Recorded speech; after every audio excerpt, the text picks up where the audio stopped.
Hello hi guys, ఎలా ఉన్నారు? ఈరోజు కలర్ కాంబినేషన్స్ గురించి మాట్లాడుకుందాం. నార్మల్గా మనం ఇంట్లో పెయింట్ చేసేటప్పుడు 80% వచ్చేసి లైట్ కలర్ పెడతాము, 20% డార్క్ కలర్ పెడతాము. అదే ఏషియన్ పెయింట్స్లో కొన్ని కాంబినేషన్స్ ఉన్నాయి, అవి చూద్దాం. ఇది కాంబినేషన్ వచ్చేసి L1047475 L1047475. Next combination 72757778.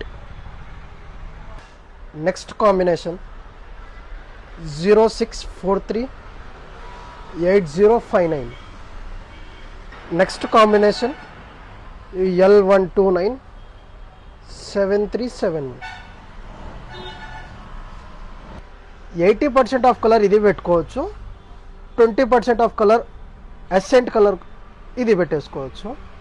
ఇది ఒక కాంబినేషన్ వస్తుంది, ఇది ఒక కాంబినేషన్ వస్తుంది, ఇది కూడా ఒక కాంబినేషన్ వస్తుంది.